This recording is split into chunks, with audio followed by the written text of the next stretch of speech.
इधर मेरे भगवत प्रेमी में जो ये कथा सुन रहे हैं मेरे द्वारा, जहाँ हर जन्म की गोरखनाथ आरबी चैनल के माध्यम से आप लोग ये कथा श्रवण कर रहे हैं। ये मैं किस पुराण से आप लोगों तक पहुंचा रहा हूँ, ये भी जरा ध्यान पूर्वक सुने। मैं एक गोगा पुराण से प्रसंग लेकर के आप लोगों तक पहुंचा रहा हूँ मेरे बंधुओं। तो इधर जब माता गर्भपात में आ जाती है तीसरे मास में, और ननद छबिलते भी गर्भपात में आ जाती है मेरे बंधु, होता क्या है जरा ध्यान दें। नाथ मछंदर ध्यान धर, गौरख गुरु करो प्रणाम, कहूँ जन्म जा हर कथा करो कृपा सुख धाम। कटके औषधि रोग जो जड़ सौ देती खोए, त्यों सज्जनों जाने दुख पीछे सुख हो। जिसने दुख को अपनाया है मेरे बंधु, उसने सुख को अपनाएगा। बाचल की जो नन छबिलदी थी वो भी प्रसाद लेकर के गर्भपात्र में आती है। भाभी मेरी बहुत अच्छी है, मुझे भी प्रसाद दे दिया है, मेरे भी वंश का नाम रोशन हो जाएगा। लेकिन मेरे भगवत प्रेमियों, होता है सदा भला उसका जो दूजों की करे भलाई है। मैं तो आसान बैठी थी, तो कौन दिन अब आएगा।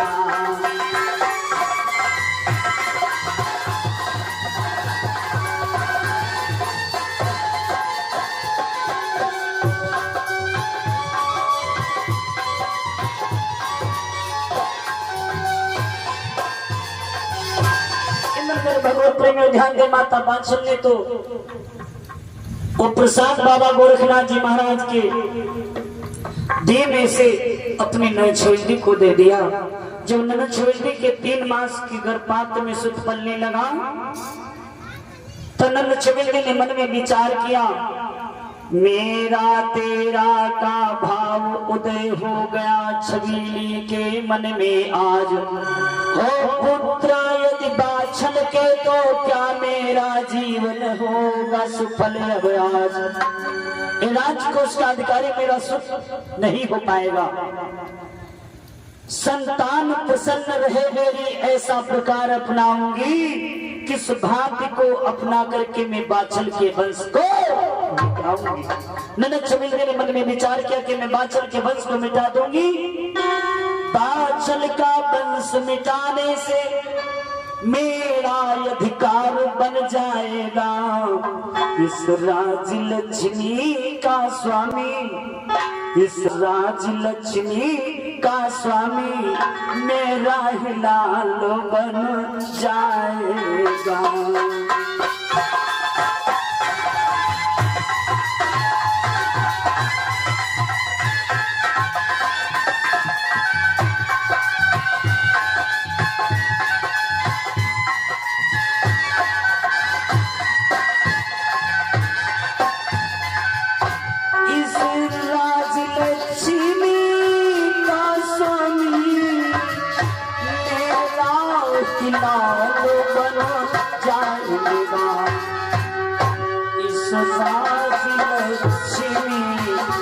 स्वामी मेरा लाल बन जाएगा।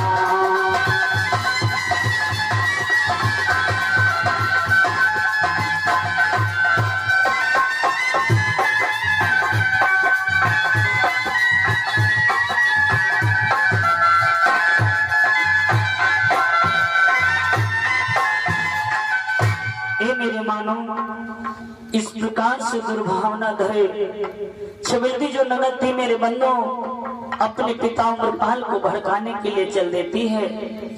उत बाछल के गर्भ में देव शक्ति का वास, कौन भला सकेगा महाशक्ति का नाश। कोई महाशक्ति का नाश करने वाला नहीं।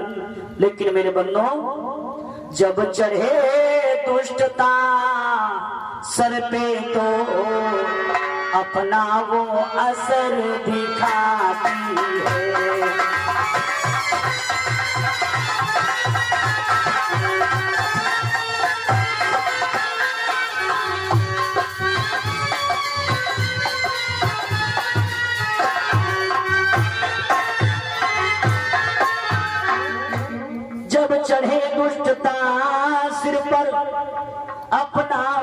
दर्शन दिखाती है। ये मेरे मानो, कोई भी मानो हो, जब दुष्टता का भाव सब पे मरवाने लगेगा तो मानो इधर उधर की बातें फालतू की करने लगेगा। ननद छबिल्ली की दुष्टता का भाव आ गया, मां सत्य का नाश करने के लिए ननद छबिल्ली अपने पिता अमृतपाल सिंह को बहकाने के लिए चल देती है। पिता के पास में पहुंची, पिता से आवाज किया, पिताजी। पिता बोले, हाँ बोलो। पिता, एक बात कहना चाहती हूँ, ऐसा दुष्कर्म भाभी ने कर लिया है, आपने अभी तक सोचा नहीं होगा। जो हुआ वंश में अपने बाबुल सुन लो आज, वर्षों बीते जेवर भैया को राजमहल में नाए। जेवर भैया ये राजमहल, ये ददरेवा नगर 9 लाख बीघे जगीर छोड़ के चले गए। पीताम्बर तक पे धारण कर लिया है, ना जाने किस अवस्था में किसी के प्रभु के भजन करते हो। तो भाभी जी के हाल सुनो, नित खुशियां आज मनाती है।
मेरे पिताजी, भैया जब सन्यासी हो गए तो ये बता, मेरे पिताजी भाभी घर पात्र में आई तो कैसे आई? पिताजी, पति के धारण गर्भ करे ओ नारी सती बने कैसे? हाँ पिता, आपके कीरत ने दाग लगा दिया है, आपके कुल में दाग लगा दिया है पिताजी। इस कलंकिनी ने राजा जेवर का नाम डुबो दिया है पिताजी। पति के पत्नी गर्भ धारण करे और सती नारी बने कैसे? पिताजी ये बताओ मुझे। पिता कहने लगे, बेटी मैं क्या करूं, मैं तो जन की जगह पर है बेटी, मैं भूख खाकर रहता हूँ। जिस दिन से भैया ग्रह त्याग किए, जिस दिन से भैया ग्रह त्याग किए, चल मेरा अब सो छूट गया है।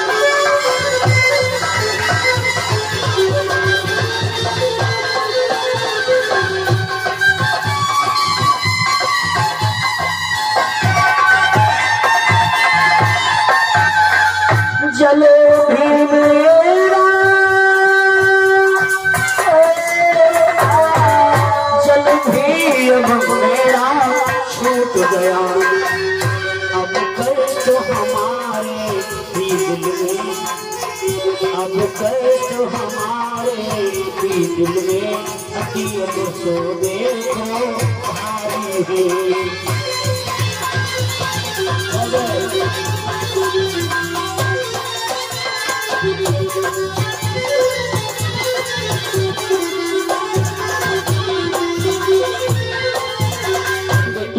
आत्मा से पूछो, मेरी आत्मा में बहुत बड़ा कष्ट है मेरी बेटी, तुम्हें कुछ यतन बताओ। हाँ पिताजी, मेरे पास में एक यतन है। मेरी मानो तो पिताजी करो यही अब काम, अति शीघ्र भाभी बाछल को निकालो ददरीवा से। ननद शिवेदी ने बतलाया, मतलब उम्रपाल सिंह की बेटी ने बतलाया भाभी बाचल को ददरेवा नगर से निकाल दो। लेकिन उम्रपाल सिंह मन में विचार किया, रघुकुल रीति सदा चलिया,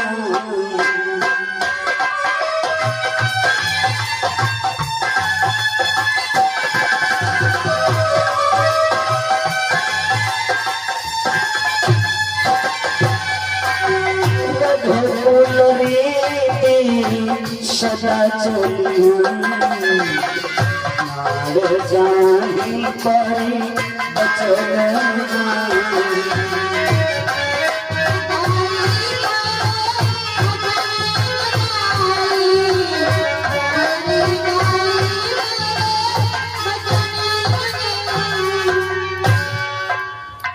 इधर मेरे भगवत प्रेमियों, उम्रपाल सिंह ने मन में विचार किया, मैं क्षत्रिय कुल का राजा हूँ, प्राण चले जाए लेकिन ये बचन नहीं जाएंगे। मंत्रीवर मेरे साथी साथी जाओ, अति शीघ्र दो जल्लादों को बुला करके लाओ। इस कुल का हम नारी का ना देखेंगे मुखराज, सर इसका अब धर से काट कर लाश फेंक दो जंगल में आज। मंत्री बन गया तो जल्लादों को बुला करके लाया। दो जल्लाद राजमहल में आ गए। जल्लाद आए हैं तो उम्रपाल सिंह कहने लगे, जाओ इस कुल्टनार को ले जाओ और इसका सर धर से काट करके लाश इसकी जंगल में फेंक दो। इस कुलटा में नारी का ना देखो मुख आज, लेकर जाओ अब फेंक दो जंगल में अब लाश।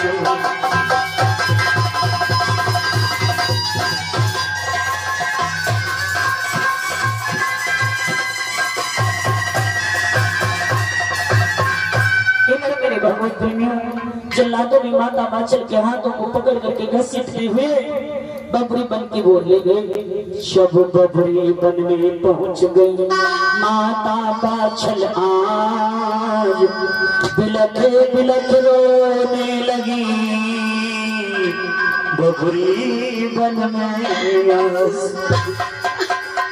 आज मैं क्या देख रही हूँ, मेरे स्वामी आज मेरे को छोड़ के गए, आज तुम्हें मेरे को छोड़ करके गए और मेरे को इतना बड़ा संकट मिला है कि कुछ पूछो नहीं। तुम्हारी ही दिन मेरे प्रीतम में दुखी हुआ, अगर आज आप होते तो मेरे को इतना बड़ा कलंक नहीं लगता। बिलख बिलख कर रो रही बबरी बन में आज, जल्लादों की मति बदल गई इसी घड़ी में आज। एक माया किसकी थी? बाबा गोरखनाथ जी महाराज की। जल्लादों की मति को बदलने वाले बाबा गोरखनाथ के जल्लादों की मति बदल गई। जल्लादों ने मन में विचार किया कि इस महारानी बाचल का वध करने से कुछ भी नहीं होगा, मेरा क्या लाभ होगा। लेकिन महारानी, हारगिज महारानी एक बात सुनो, ददरेवा वापस मत आना। ददरेवा में तुम्हें वापस नहीं आना होगा, हम तुम्हारी आजान को बख्शते हैं। जल्लाद बबरी बन में छोड़ दिया इसी घड़ी में आज, पुनः लौट आए जल्लाद हैं अपने ग्रह को आज। जब बबरी बन में बिलक बिलक करके रो रही एक वृद्ध बाबा आवाज को सुने माता बाचल की, माता बाचल के सम्मुख आकर के बोली कि महारानी महारानी मेरी, इस विपदा ने तुम्हें सताया है।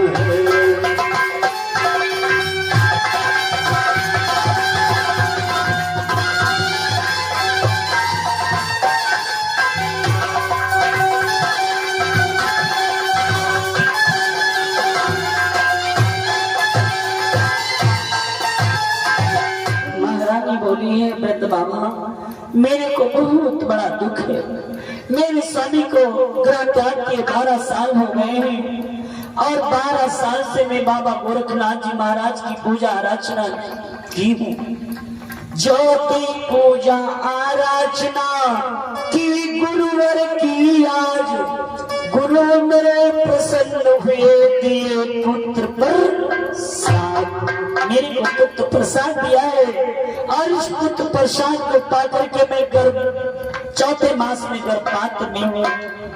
हे वृद्ध बाबा, बाबा का भी मन ठनक गया। इसी घड़ी में आज बिन पति के पत्नी गर्भ धारण करे, सती वो कैसे सती नहीं हो सकती। लेकिन मेरे एक सुत है जिसका नाम राम है और मेरे दो बैल हीरा व मोती है और एक व्रत है, मैं तेरी मदद कर दूंगा महारानी। लेकिन मैं तुम्हें एक बात जरूर बतलाता हूँ कि वापस तद्रिवा नगर को मत जाना महारानी, नहीं तो राजा उमरपाल सिंह की बार में तुम्हारी जान को नहीं बख्शेंगे। ठीक है वृद्ध बाबा, मेरी मदद करो। बेकरामो बेकरामो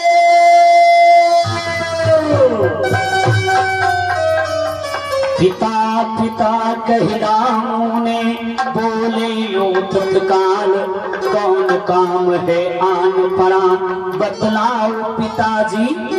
आज ऐसा कौन सा काम आन पड़ा है पिताजी, मेरे को आवाज किया है। मेरे लाल राम अपनी ये बहन माचल को इनके पीहर से सगर को पहुंचा दो, इनकी मदद करो। राम हामी भर लिया अपने पिता से आज, रथियों अब देखो जोड़ दिया, हे देखो तत्काल। रथ जो था जुड़ गया, जिस रथ में दो बैल जिनका नाम हीरा व मोती था। मेरे बंधु, हीरा मोती दो बैल जोड़े इसी घड़ी में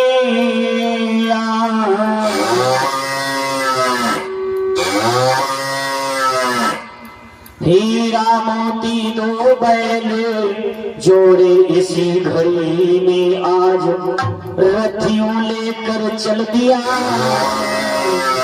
देखो राम आज।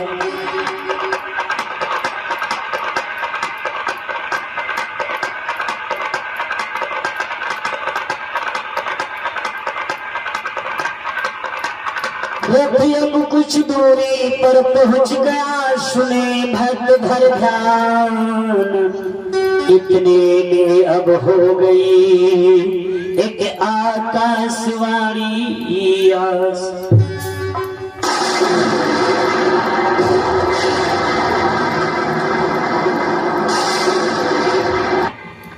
माता अपने तो पीहर को मत जा मेरी माँ, अगर तू पीहर को जाती है तो तेरे को और कलंक लग जाएगा। माता अपने तू पीहर को मत जा मेरी माँ।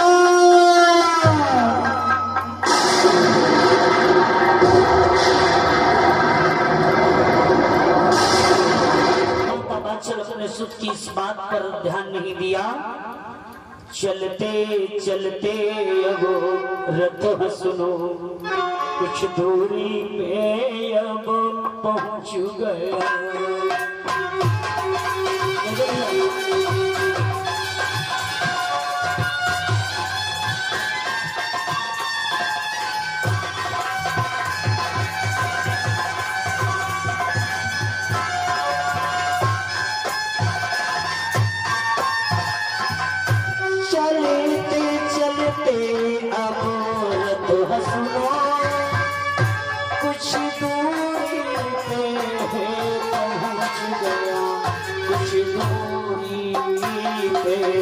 पहुंच गया कुछ दूरी पे पहुंच गया।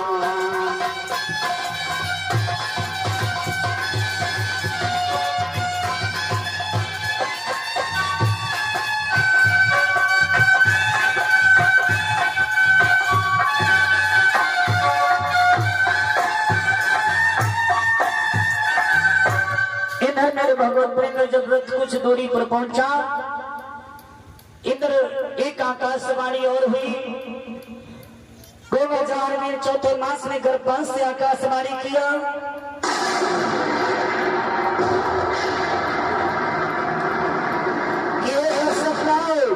मेरी इस जगह पर मदद तुम्हें करना होगा। मेरी माता का वहां जाकर के हीरा व मोती बैलों को तुम्हें डसना होगा। गौगा जौहर वीर ने कियो आकाशवाणी, अब आज जाकर के रतो अब पहुंच गया सिरसागर धोड़े प्रयास। सिरसागर के धोड़े पर पहुंचा, रास्ता कुछ गड़बड़ था, उसी रास्ते में रथ धस गया। जब रथ धस गया, माता बाचल को जो रामू रथवान लेकर के गया था, कई जोर लगाया, निकल रथ वो बाहर नहीं निकला।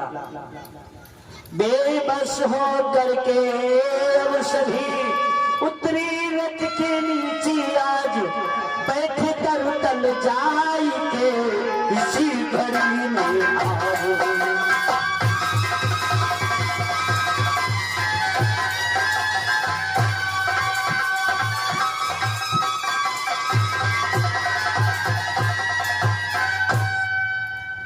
वृक्ष के नीचे जाकर के छाया में बैठ जाती है और फिर उसके बाद में माता बाचल व राम रथवान को निंद्रा आ जाती है।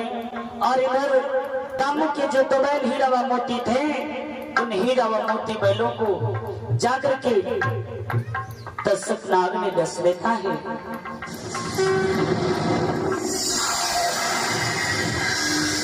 रात्रि का 3:30 बजा, माता बाचल की आंखें खुल गई। माता बाचल बैलों की ओर देखा, बैल जैसे लग रहा है निद्रा में सो रहे। माता बाचल बैलों के पास में गई, बैलों को कई जोर लगाया लेकिन बैल नहीं उठे। रामू भैया के पास में आई, रामू को आवाज किया, भैया रामू, रामू भैया, रामू जागो भैया, देखो अपने बैलों को ऐसी कौन सी निद्रा आ गई है जो अपने बैल नहीं जग रहे। रामू यूं अब जाई पहुंचो बैलों के पास। जब बैलों के पास में पहुंचा, कहीं भी जोर लगाया रामू रथवान, लेकिन वो बैल नहीं जगी। जब बैल नहीं जगी, माता बाचल भपक भपक करके रोने लगी, कहने लगी, हे भगवान, आज मैं क्या देख रही हूँ, आज मैं क्या देख रही हूँ भगवान। संकट में संकट आते हैं, कष्टों में कष्ट आते हैं।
परमात्मा ईश्वर, आज मेरे मदद के लिए मेरे भाई रामू मेरे प्रियर को छोड़ने के लिए जा रहे थे और इन हीरा व मोती बैलों को ऐसी निंद्रा आ गई है जो मेरे बैल नहीं जग रहे। ऐसी जब रोने की आवाज सहन हुई नहीं आज, माता सियू कहने लगे, गूंगा जौहर वीर अबराज। माता, मैं तुम्हारे गर्भ पात्र में 5वें मास में पल रहा हूँ मैया, तेरे को ये संकट ज्यादा भारी नहीं है। माता, एक में बात तुझे बतलाता हूँ, हे माता, अपने सर के 2 बाल तोड़ ले मेरी माँ, और हीरा मोती जो बैल है इनके सींगों में बांधने के एक बाल तेरे बैल जीवित हो जाएंगे मेरी माता। माता, तेरे बैल जीवित हो जाएंगे। जैसे ही ऐसी सुनी है आकाशवाणी, आज सर के बाल अब तोड़ दिया बाछल माता। आज हीरा व मोती बैलों के सींग में एक एक बाल बांध दिया। जब एक एक बाल बांधते हैं और बांधते ही बांधते बैलों के सींग में बाल, बैल जीवित हो गए, उठ के खड़े हो गए। जयकार कर दिया राम रतवान ने। जय बोलो गौवा जाहर की जय बोलो।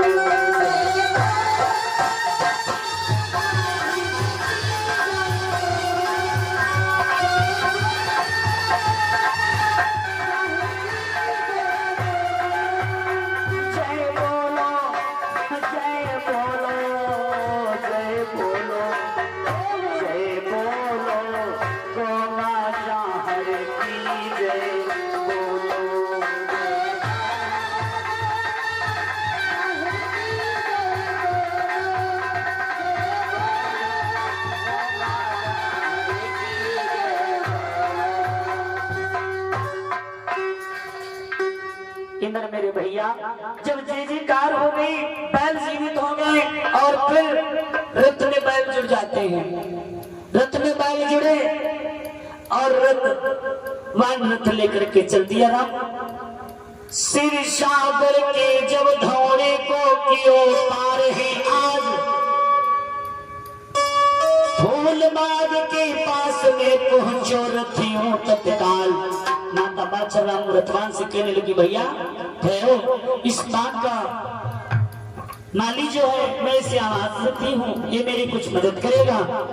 माता बादशाह ने बाग के रखवाले को आवाज किया, अरे है भैया कोई, अरे है कोई भैया,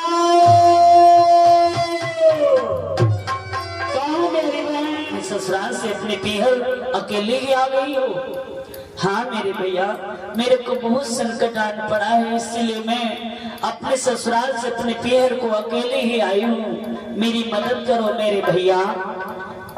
मेरे स्वामी जो जेवर सिंह है 12 साल हो गए इंद्रा त्याग कर दिया है, संन्यास ले लिया है और फिर उसके बाद में मैंने 12 वर्ष तक बाबा गोरखनाथ की पूजा अर्चना की हूँ। जिस पूजा अर्चना से बाबा गोरखनाथ प्रसन्न होकर के मुझे पुत्र प्रसाद दिया है, आज इस पुत्र प्रसाद से मैं गर्भपात्र में हूँ, 6ठा मास लग गया है मेरे भैया।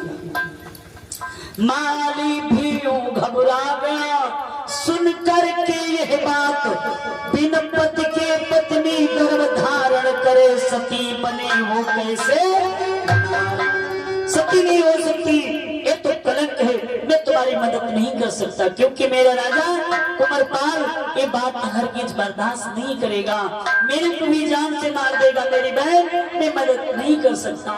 कुछ करो मदद तुम हे भैया, जो प्राण हमारे बच जाए।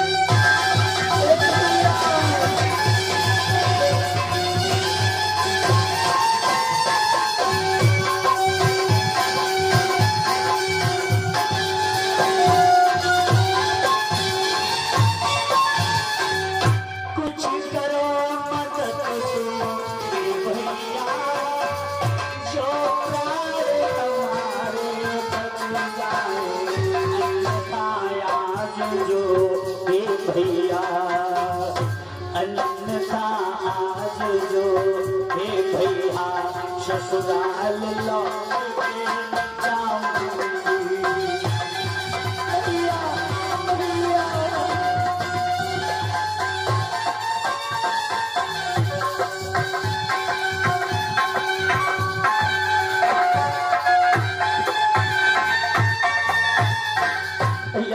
अन्यथा अगर जब मैं ससुराल को लौट करके जाऊंगी तो मेरी ससुराल वालों ने मुझे जीवित नहीं छोड़ेंगे, मुझे मार देंगे।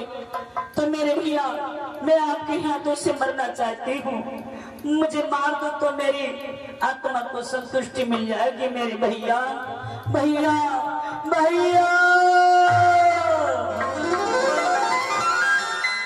माली को यूं आ गई इन बातों पे दया, अब आज कहने लगा बहन बाछल से ठहरो यही तुम, आज यहीं पर ठहरो, मैं जाकर के ये बात अपने मंत्री से बतलाऊंगा, हो सकेगा तो तुम्हारे प्राण जरूर बचाऊंगा। माली ने जा मंत्री से ये सब यो हाल बताया,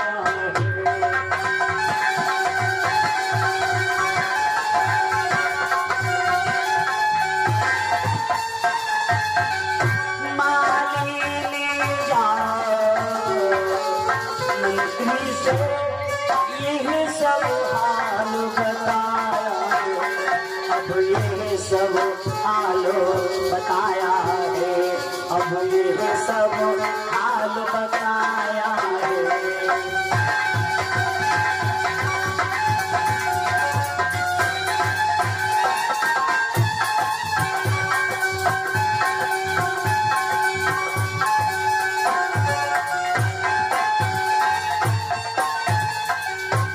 जाकर के मंत्री वर्ग कोई सब हाल बता दिया। मंत्री भी सोच करके बात को घबरा गया।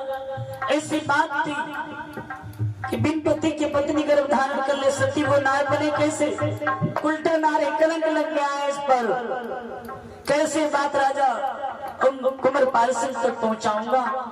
इधर मंत्री भी सोच करके बात को घबरा गया और कहा, जाओ माली, इस बात को मैं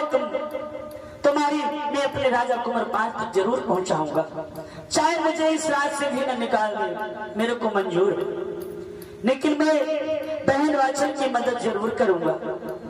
मंत्री वर्यो पहुंच गया कुंवरपाल सिंह के पास, सबरी सूचना बता दिया इसी घड़ी में। आज जितनी भी सूचना थी सब जाकर के अपने राजा कुंवरपाल सिंह को बता दिया। कुंवरपाल सिंह ने जब ऐसी बात को सुना, मंत्री को बहुत बड़ी फटकार दिया। मंत्रीवर जाओ जाओ हे मंत्रीवर, सरधर से आज काट लाओ।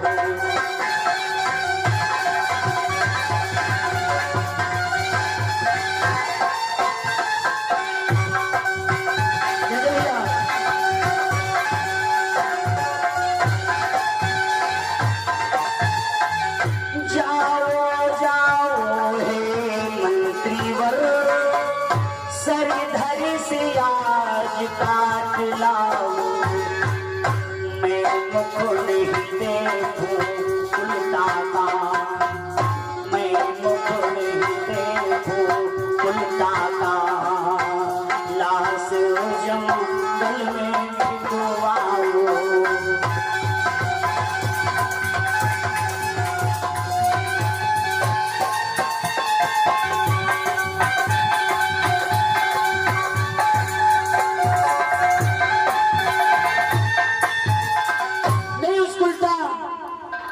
मुख नहीं देखूंगा, ऐसा जब पिता ने बतलाया, मंत्री ने मन में सोच व विचार किया। कहा है राजन, मेरी एक बात तो सुनो। राजा ने कहा, मंत्री कहो, क्या कहना चाहते हो?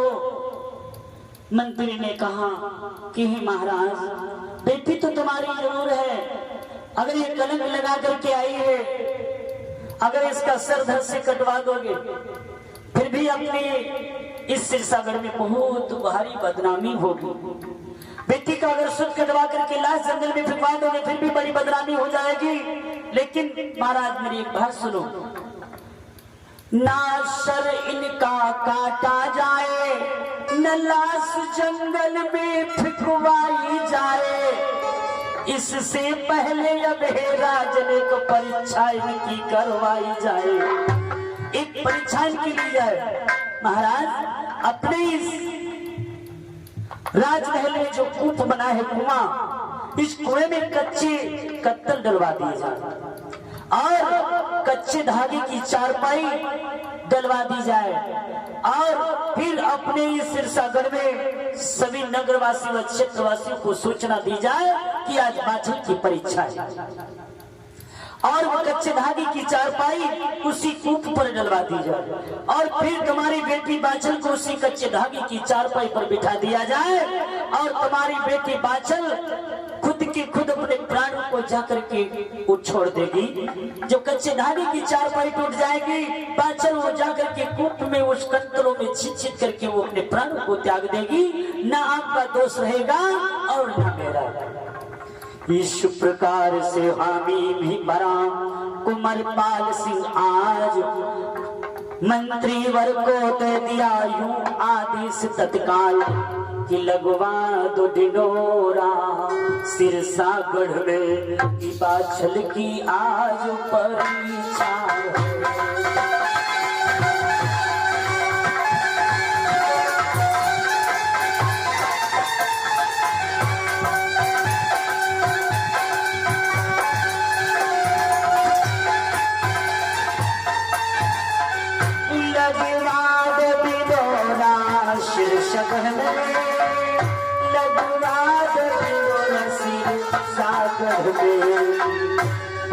बाछल की आज परीक्षा है, बाछल की आज परीक्षा है।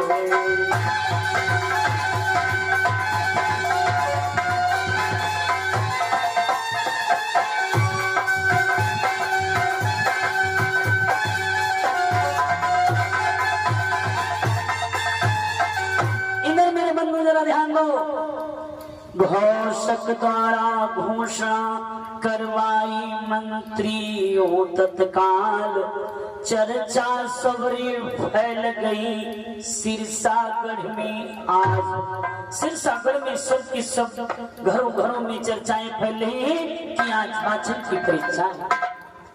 बाछल परीक्षार्थ के लिए आए सभी सिरसागढ़ नगरवासी आज कुंवरपाल सिंह के द्वार पर कर रहे कुंवरपाल सिंह की जय जय।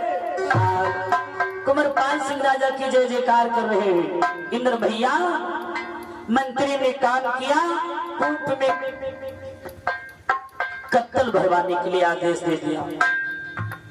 ए मेरे मित्रों, कूप में कुछ कत्तल डलवा दो। मंत्री की आवाज को सुनते सुनते जितने मित्रगण से सब कूप में कत्तल डालने लगे।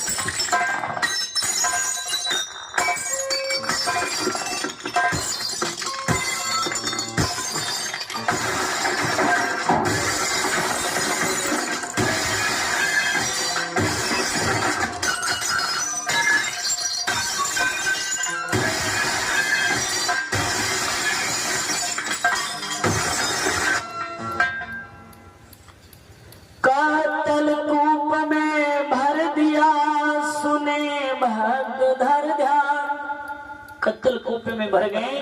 कच्चे धागे की चारपाई कूप में डलवा दी गई। बाछल को परीक्षार्थ के लिए उसी कूप पर ला करके बिठा दिया गया। कच्चे धागे की चारपाई पर सुमिरन करके अपने गुरु का। सबसे पहले जब संकट आता है तो गुरु का सुमिरन किया जाता है। जब गुरु का सुमिरन करोगे तभी भगवान मिलेंगे।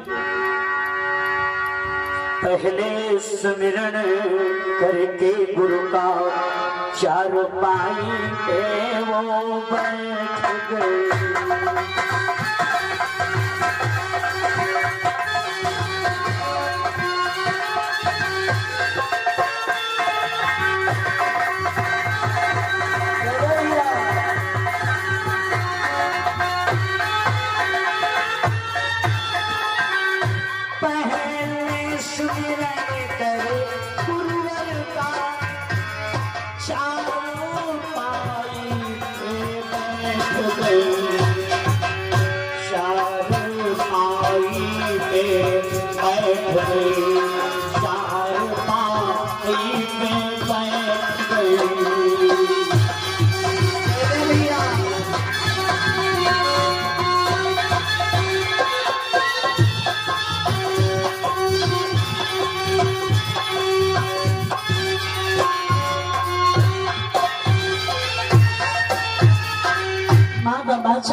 सिद्ध पुरुष योगेश्वर गोरखनाथ का स्मरण किया।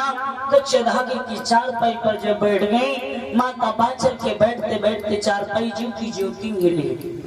जैसी की तैसी रही देखो चारपाई आज, बाछल परीक्षा में पास हो गई सुनो भक्त घर ध्यान।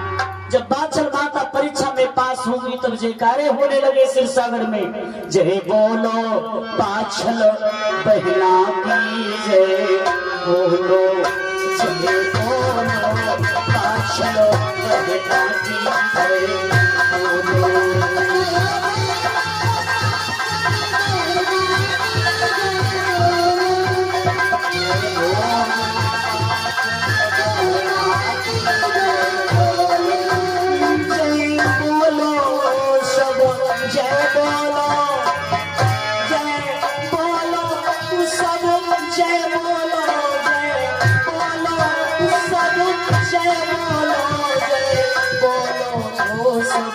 जय बोलो जय बोलो राजा जेवर की जय।